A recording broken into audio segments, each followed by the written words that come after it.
Frank Ocean is and was one of the most elusive figures in contemporary music, a rare combination of vulnerability, lyrical mastery, and genre-bending innovation.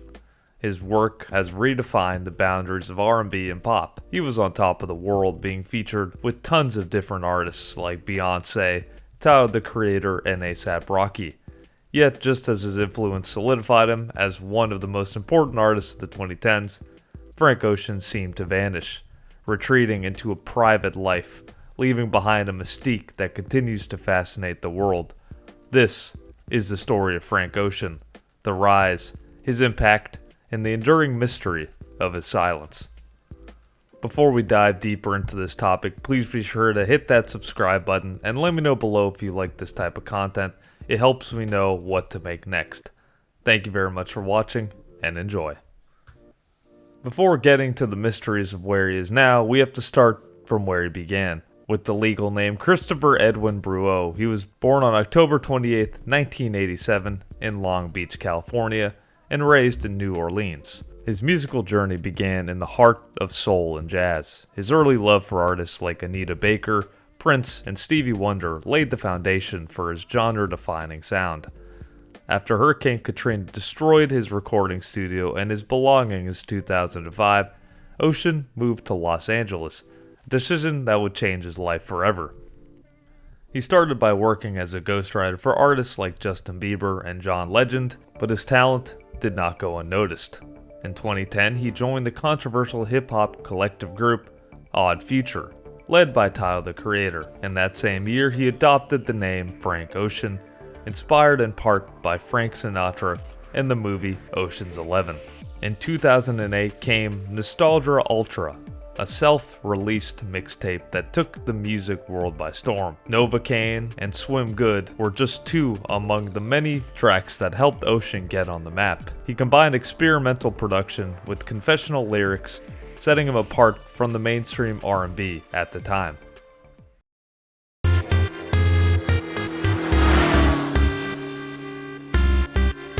A year after, in 2012, Ocean released Channel Orange, his major label debut. The album ended up being a critical and commercial success, earning him a Grammy for Best Urban Contemporary Album and establishing him as a visionary voice. Songs like Thinking About You, Pyramids, and Bad Religion explored existential dread and unrequited love, topics rarely heard in such candid terms from an R&B artist. And as most of these things go, with such a successful album release, he instantly grew a cult following, one that would follow him throughout his career for the next decade. But shortly after he dropped Channel Orange, he vanished. This is one of many instances that would slowly start to solidify Frank Ocean's absence from his fans and the public eye. After Channel Orange, fans endured a 4-year drought. Ocean rarely made public appearances, gave very few interviews, and social media posts became sporadic and pretty much non-existent.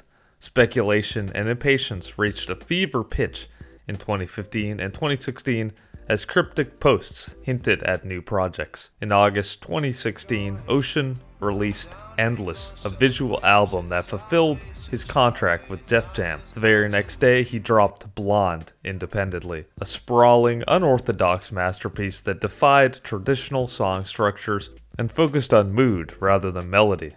It had themes of heartbreak, nostalgia, self-discovery, and the duality of identity. Blonde was a major hit, a cultural earthquake in many ways, and cemented Frank's legacy in the R&B genre. But instead of touring or promoting the album as a lot of artists would do in this case, he vanished back into obscurity. The years following the release of his album Blonde, Ocean stayed largely behind the scenes, surfacing only occasionally.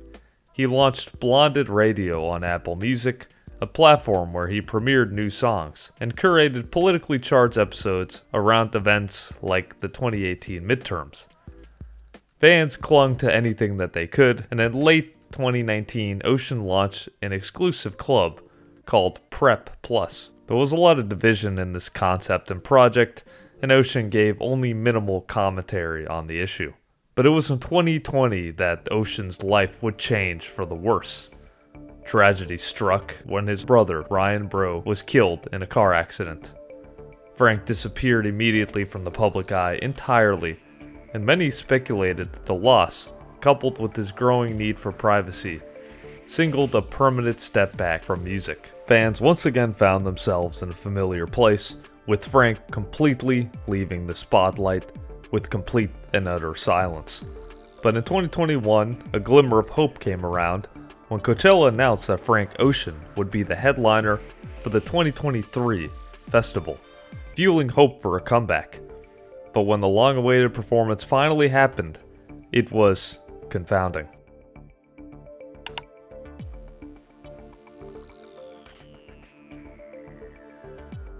It's safe to say that Frank Ocean's performance at Coachella in 2023 had divisive opinions, with some going as far as calling it the worst Coachella performance they had ever seen. Things didn't start that great when Frank Ocean was 1 hour late to his set. This was partly due to a last-minute change-up where Frank Ocean decided to ditch the ice rink that he had on the stage. Originally, there were supposed to be a bunch of performers doing their thing on an ice rink, but this was trashed last minute, thus the crew had to dismantle it altogether for a new stripped-down version of Ocean's performance. But finally, it was time for Frank Ocean to reach the stage. He spoke for a little bit, and he sat in silence for several minutes passing between songs. He would sing and then they would sit in silence before singing another song. He played a mix of his music, with some people calling it a bit disjointed and disappointing as well, with some weird remixes and some songs that they didn't really like. And with about 100,000 plus people watching him from the stage, he abruptly ended the scene before running off stage. The disappointment in the crowd was real, and so was the concern. Ocean seemed withdrawn, aloof, and clearly still affected by his brother's passing. And the performance wasn't just a misstep, it felt like a farewell to a lot of fans. And since then, Ocean remained silent. Rumors of new music, collaborations, and even a film had swirled around, but nothing ever came to be. His website remains minimal, his social media mostly inactive, and once again finding himself in the exact same place he's found himself throughout his career, away from the spotlight. In several interviews with those close to him, including Tyler the Creator, he said he hadn't texted him or had spoken to him in years, with just a cryptic response saying that he had moved somewhere and that he hadn't heard from him. As with many of these cases, chances are he's probably just focusing on himself, continuing with the grieving process. It's never easy, and it's something that even celebrities and big artists and pop stars are not immune to. Frank Ocean's disappearance isn't just physical, it's philosophical. In an age where artists are expected to share everything, Ocean withholds.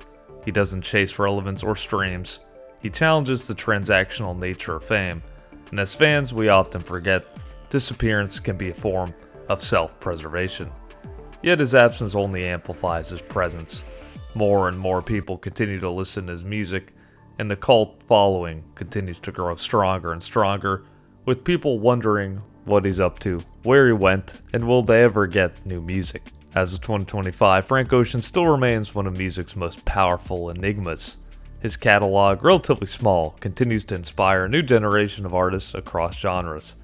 His fans, ever loyal, continue to wait.